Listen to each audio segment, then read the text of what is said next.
Entonces vamos a comenzar con nuestra clase. Ya, vamos a compartir pantalla.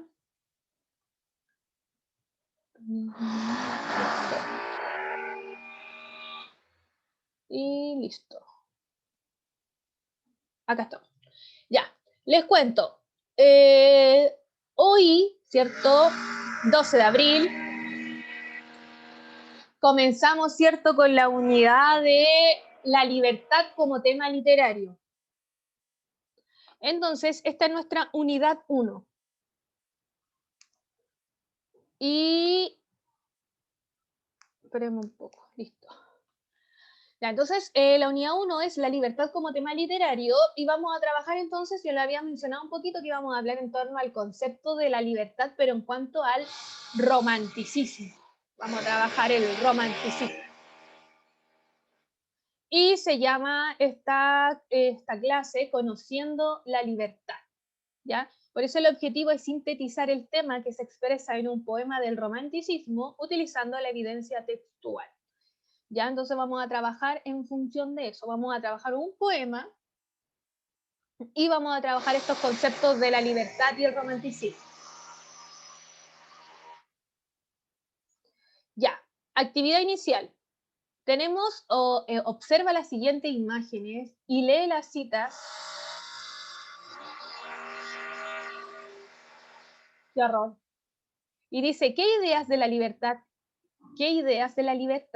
comunican estas citas? Puse 2 veces idea, esa cuestión y qué horror. Dice, ¿qué ideas de la libertad comunican estas citas? ¿Ya? Entonces aquí dice, por ejemplo, tenemos este cuadro, ¿cierto? Que sale un pirata y una mujer, y dice, navegando en un velero del pintor romántico alemán Caspar David Friedrich. Entonces sale, ¿por qué será esto? ¿Tendrá que ver con la libertad, por ejemplo? ¿Con el romanticismo?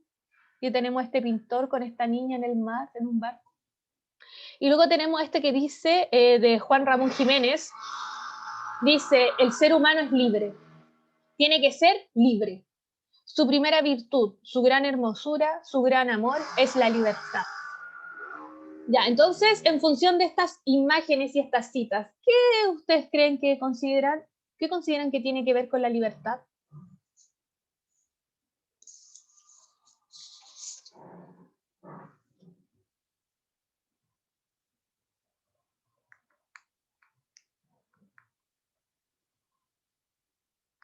¿Alguien por ahí?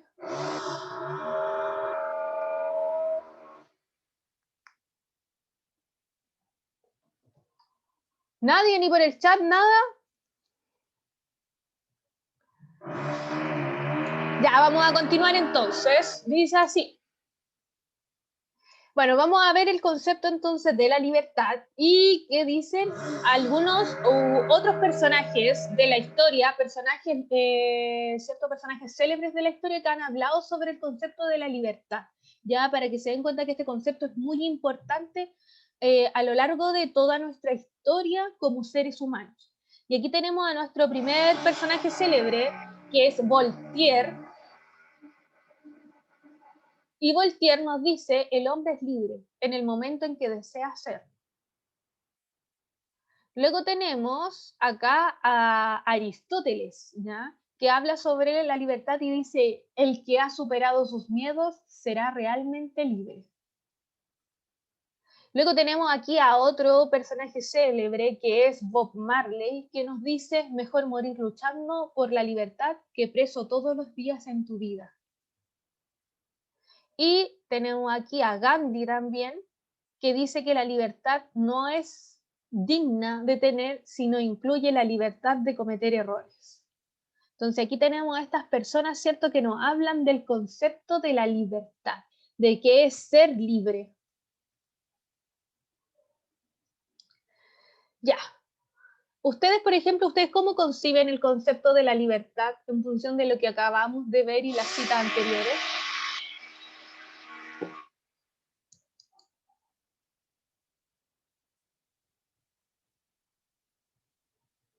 ¿Nadie tampoco? ¿Nadie en un concepto de la libertad? Ser tú mismo, ¿Cómo, dice la disculpe? Anaya. ¿Alguien si alguno de ustedes tiene algún concepto de la libertad. ¿Tener tus poder hacer algo propias que uno opiniones? quiere cuando uno quiera. Ya, hacer lo que uno quiera cuando quiera. ¿Y la Cristal dijo? Tener tus propias opiniones, ideas libremente. Ya, tener sus propias opiniones, ideas, etcétera. Y la Nayib dice, ser tú mismo sin preocuparte de los comentarios de los demás, ¿cierto? Claro, aquí tenemos estas ideas también ustedes, sus concepciones de libertad. ¿Y por qué es tan importante a través de la historia, cierto? De ser libres, poder ser uno mismo, poder no preocuparse de los demás, ¿ya? Y también aquí, por ejemplo, estos personajes célebres incluyen otras cosas, ¿cierto? Aquí dice que ser libre es cuando uno supera sus propios miedos, ser libre de cometer sus propios errores, ¿cierto? Ser libre cuando uno quiere serlo, ¿cierto? Porque a veces uno es sujeto de no poder ser libre, uno mismo se acorta sus propias libertades. Y acá tiene que ver algo, ¿cierto?, con lo político cuando dice Bob Marley que mejor morir luchando, ¿cierto?, que tiene que ver con la lucha, con la libertad, que estar preso todos los días. Hacer lo que sale de ti mismo sin ninguna restricción, exacto.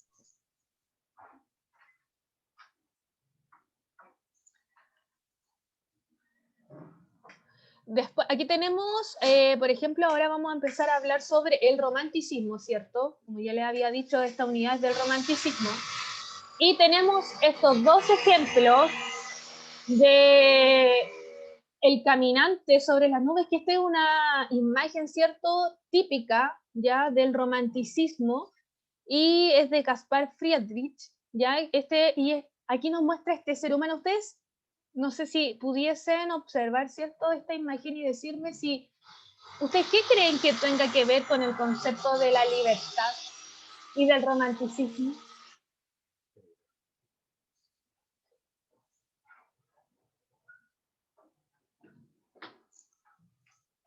¿Algunos de ustedes?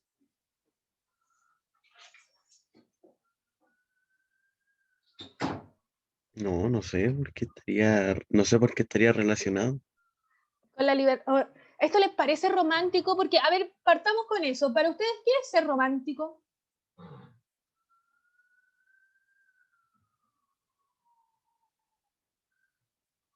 ¿Amar algo? ¿Amar? Amar algo también dice la Sofía. Ya. Sí, nosotros tenemos esta concepción de que el romanticismo tiene que ver con la expresión del amor, ¿cierto? Tiene que ver con el amor, con de otra persona, ¿cierto? Y ahí nosotros decimos que es romántico. Ya, pero ahora nos vamos a dar cuenta que el romanticismo tiene que ver con otras cosas que tienen que ver más. Aquí a la Sofía, amar lo que te gusta hacer, es decir, ser libre. Claro, esto tiene que ver ya más el romanticismo, como esta época, tiene que ver el romanticismo con la expresión de sentimientos. Pero a modo general, ¿ya? A modo general, estos sentimientos que tienen que ver con todo tipo de expresión de sentimientos, ¿ya? No solamente tiene que ver con el amor, ¿ya? Sino que, por ejemplo, el odio, la amargura, la tristeza, la desolación, etcétera, todos los sentimientos, eso tiene que ver el romanticismo, ¿ya? Y, por ejemplo, aquí tenemos el romanticismo, vamos a ver algunas características de que tiene que ver con que el romanticismo empieza a jugar con nuevas expresiones literarias. Lo que pasa es que anterior a eso, teníamos otro periodo literario que se llamaba neoclásico. Y en el neoclásico, los artistas solamente escribían sobre la perfección. Ustedes, por ejemplo, se han dado cuenta de la arquitectura del Palacio de la Moneda.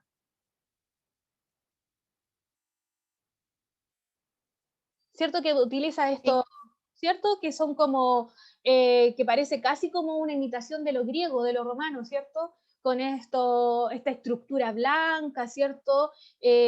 Pulcra, ¿cierto? Limpia, ¿ya? Que tiene que ver con lo perfecto, ¿ya? El neoclásico trae todo lo que fue, todo lo que era la arquitectura y la producción literaria y el arte que tenía que ver con la perfección del ser humano. Entonces, los artistas de la época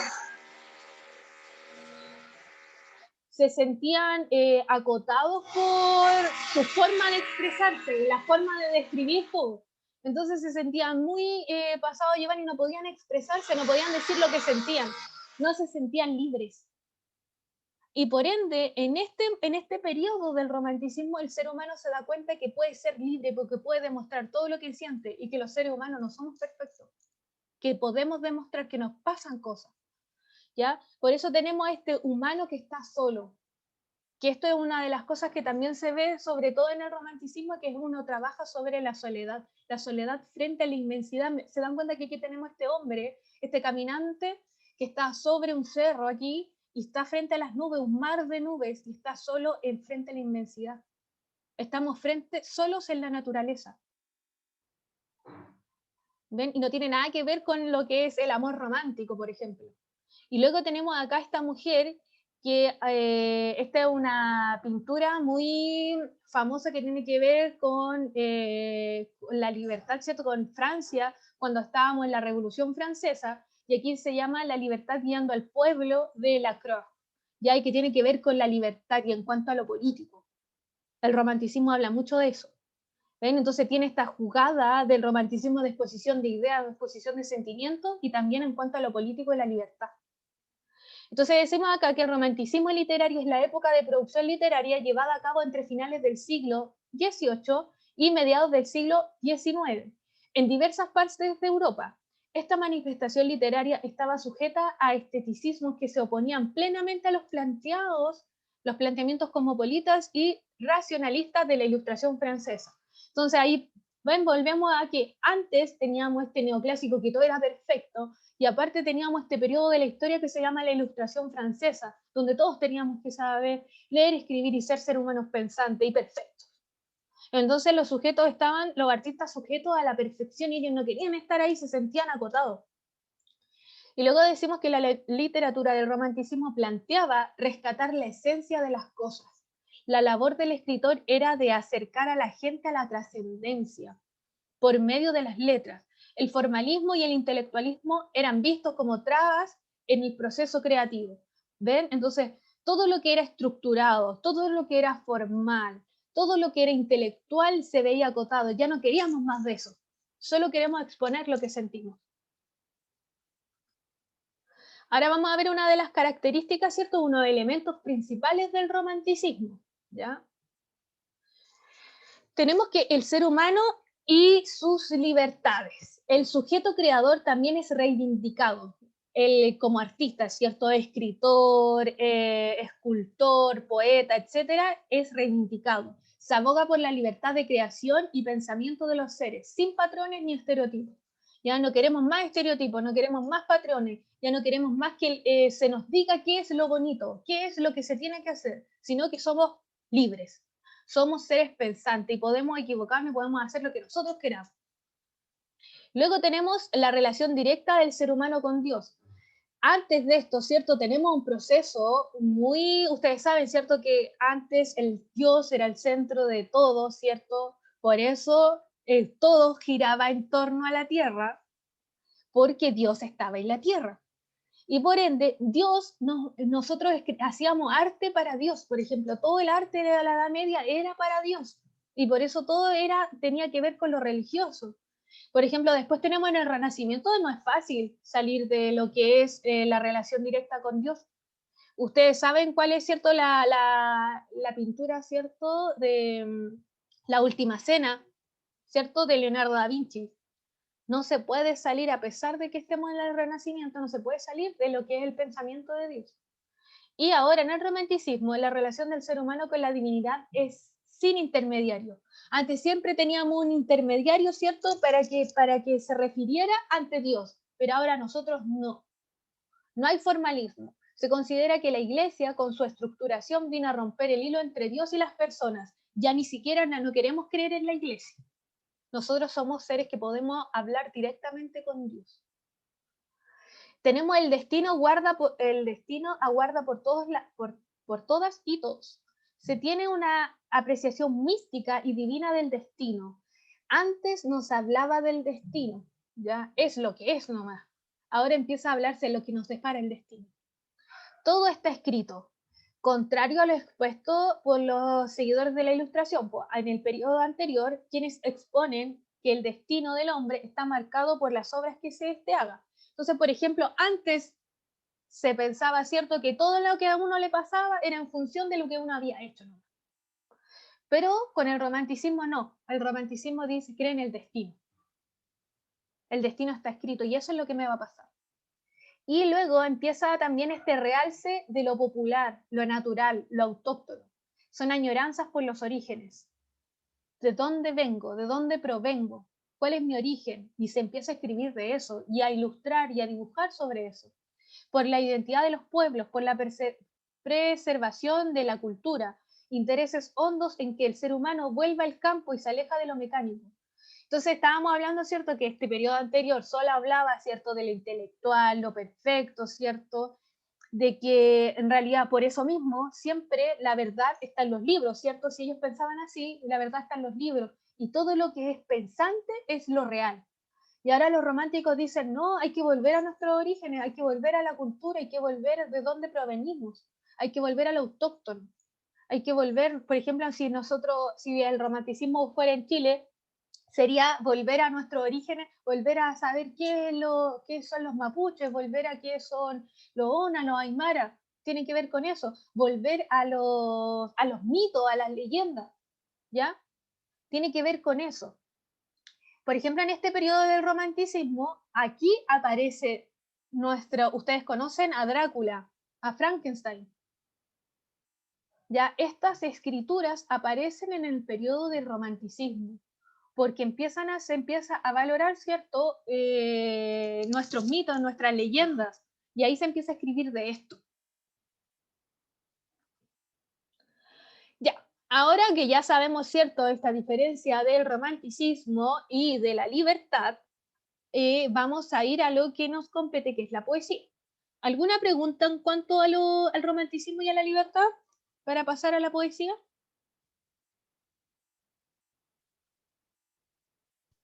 Supongo que no. No, supongo que no. Muchas gracias.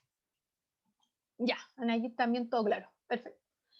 Entonces, ahora nos vamos a ir a la poesía, porque vamos a trabajar en cuanto a narrativa y a poesía en esta unidad. Ya del romanticismo vamos a ver. Y vamos a decir que en la poesía, ¿cierto? Tenemos esto del lenguaje figurado, que permite asignar distintos significados a las palabras, a fin de expresar sentimientos, emociones y la interioridad del poeta a través de la voz de un hablante lírico.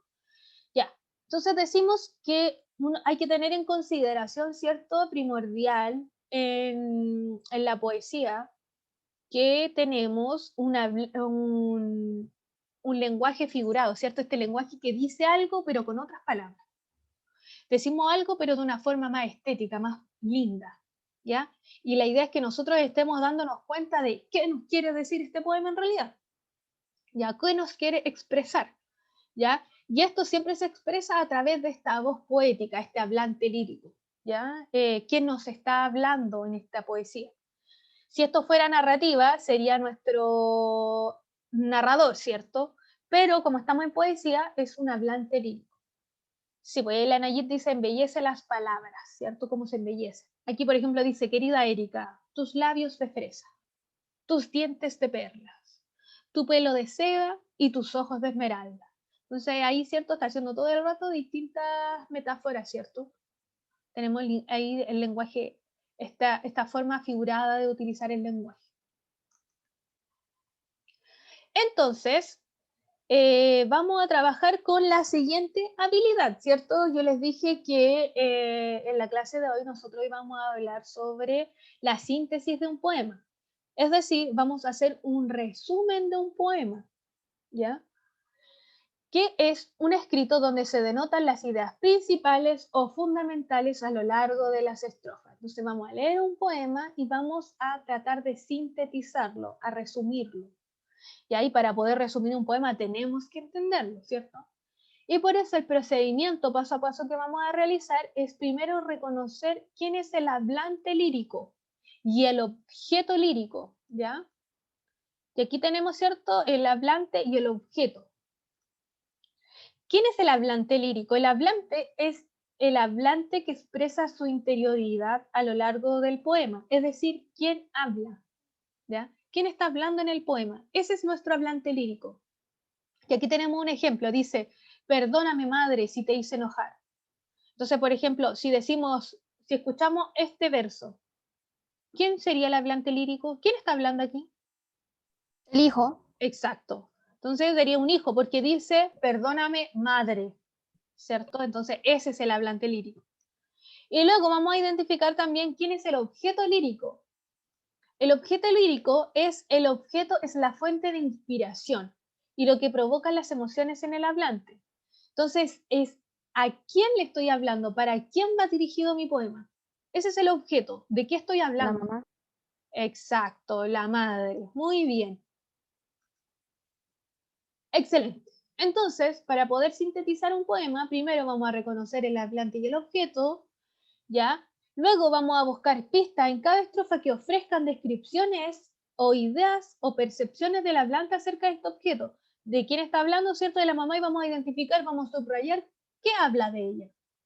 Luego vamos en cada estrofa a determinar cuál es la idea principal de cada estrofa. Recuerden que nosotros ya sabemos identificar la idea principal y la idea secundaria, ¿cierto? Y luego finalmente englobar la síntesis realizada, ¿cierto? Vamos a partir de todas estas ideas principales vamos a hacer una síntesis. Ya. Este es el poema que vamos a trabajar. Este es un poema romántico. Me dio risa así leerlo. Dice el siguiente poema que se llama Filosofía del Amor de Percy Bysshe Shelley y responde a la pregunta, engloba la síntesis realizada de cada estrofa en una sola idea que resuma de qué se trata el poema. Ya entonces tenemos a este escritor romántico que se llama Percy, que fue un escritor, ensayista y poeta romántico inglés. ¿Ya? Y el poema dice así, Filosofía del Amor. Las fuentes se unen con el río y los ríos con el océano. Los vientos celestes se mezclan por siempre con calma y emoción. Nada es singular en el mundo, todo por una ley divina. Se encuentra y funde en un espíritu. ¿Por qué no el mío con el tuyo? Las montañas besan el cielo, las olas se engarzan una a otra.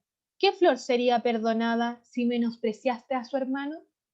La luz del sol ciñe a la tierra y la luz besa los mares. ¿Para qué esta dulce tarea si luego tú ya no me besas? Ya, este es el poema Filosofía del Amor. Por ejemplo, si no hiciéramos el paso a paso y dijéramos si alguno de ustedes sería capaz de, a una simple lectura, ¿cierto? Una idea, una lectura muy preliminar, podríamos hacer un resumen así desde ahora, decir de qué se trata este poema.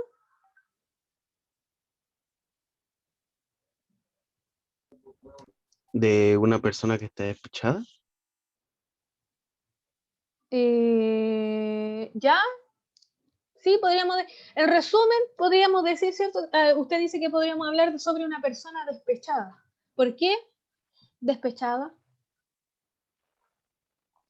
Porque otra persona como que ya no lo quiere. Algo así. Ya, a ver. Tía, ¿Ah?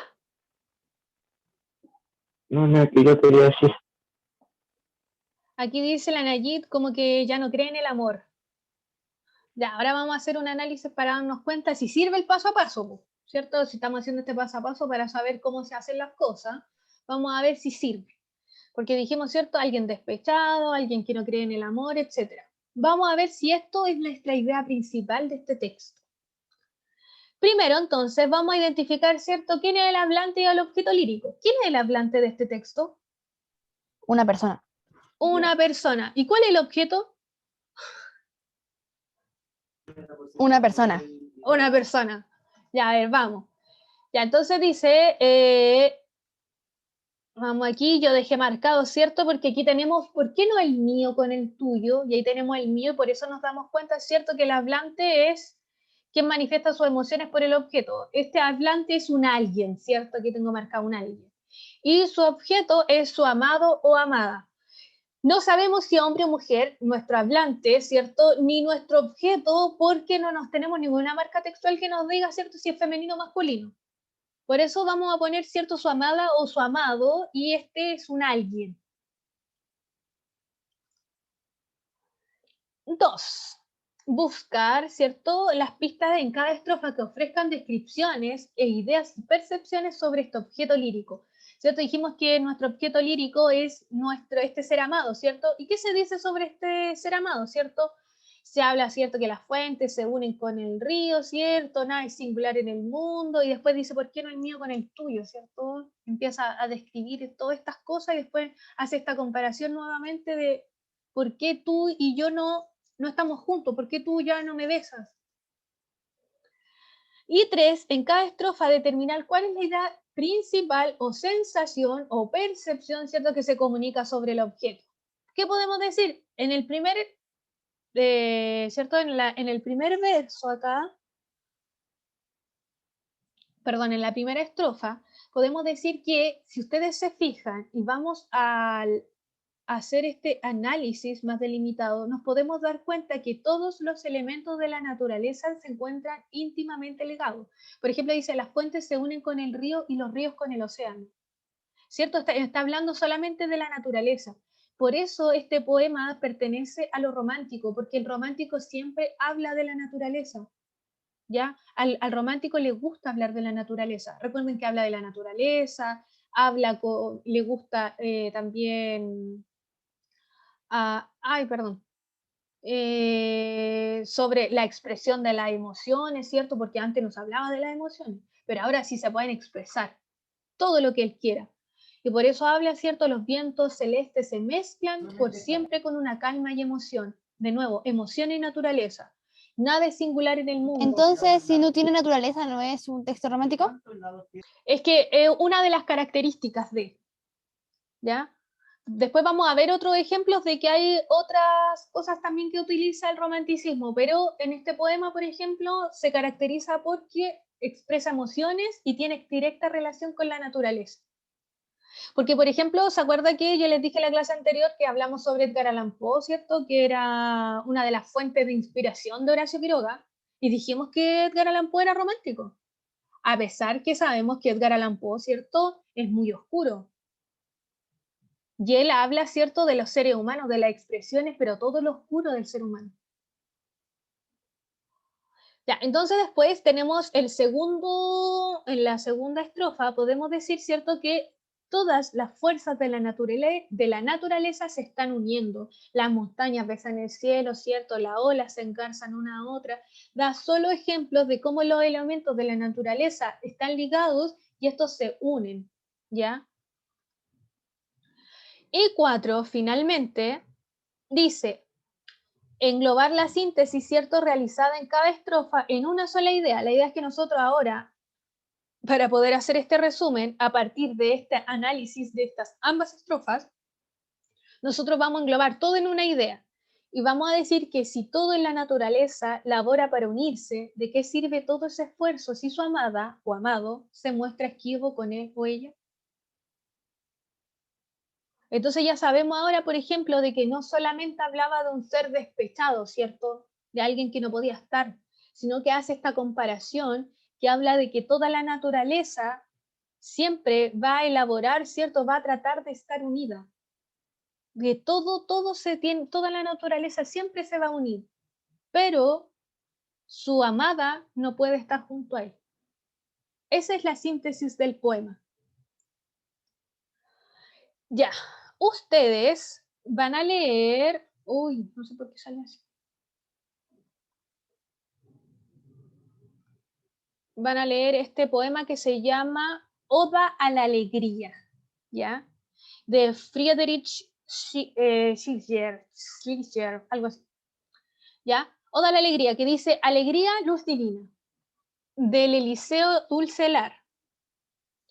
Inflamados alleguemos, Dios, a tu celeste altar. Une otra vez tu magia a quienes separó el rigor. Fraterniza el orbe entero de tus alas al calor. A quien el azar ha dado verdadera amistad, quien consorte dulce haya. Así par felicidad. En la redondez terrena suya un alma invocar. A quien no le fuera dado sumiríase en pesar. En el seno de natura alegría liba el ser, su florida vía siguen, males vienen por doquier. Besos vides, fiel amigo, hasta el morir nos dio. El deleita a los gusanos y el querube un gran Dios. ¿Cuán los soles en su vía magna juntos o marchad? Y como eres disfrutad, dicha, disfrutos y felicidad. Abrazaos, oh millones, beso de la humanidad, brinda celestial bondad, Padre, a tu séquito sin par. Os podráis, oh juntos, ante el Creador eterno. Busca en el azur y reina sobre el plano etéreo. Entonces aquí tenemos una oda a la alegría y aquí estamos hablando sobre, ¿se acuerdan que dijimos que hablaba sobre Dios también? Tenía que ver con lo trascendente también el romanticismo, pero con el hablar directamente con Dios, sin intermediarios, sin una iglesia. ¿Ya? Entonces la idea es que ustedes van a también hacer una síntesis del poema, pero primero tienen que hacer los mismos pasos que yo realicé. Van a identificar quién es el hablante y el objeto, van a destacar cuáles son las pistas de a dónde habla el objeto, ¿cierto? ¿Qué se dice sobre este objeto? Luego van a identificar cuál es la idea principal de cada estrofa y finalmente hacer una síntesis de todo el poema.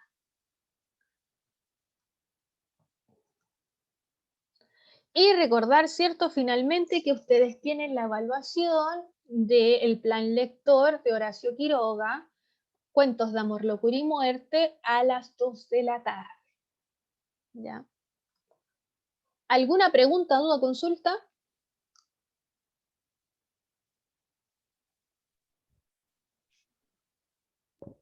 No, nada. ¿Nada? ¿Todo clarito? No va a haber problemas con el romanticismo. A ver aquí en el chat. Nada. Hoy día, ¿por qué? Nada. Ya, perfecto. Entonces no hay ninguna duda sobre el romanticismo, sobre esta época. Ya, vamos a seguir igual, mediante vamos avanzando. En las clases vamos a trabajar en otras características también del romanticismo. Vamos a ir hablando sobre esto oscuro que tiene el romanticismo, cuando empieza a hablar sobre esta literatura y aparece Edgar Allan Poe, aparece Frankenstein, aparece Drácula también, esto del oscuro, de la noche, ¿ya? Del amor, de la muerte, se habla mucho sobre eso en el romanticismo. Benjamín Carvalho, una duda.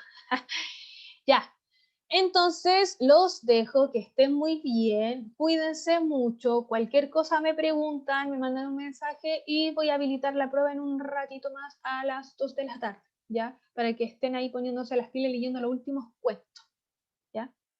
¿Qué, profe? No, Antonia, nada sobre la biografía del autor. Ya, eso, que estén muy bien. Chau, chau. Profe, ¿cuándo es la próxima prueba del libro? Todavía No la no. No, yo creo que vamos a tratar de hacer un mes también aproximadamente para la próxima lectura. ¿Ya? Entonces va a ser fijo Ok. a la primera semana de mayo, por ejemplo. ¿Ya? Que estén muy bien. Ok, chao.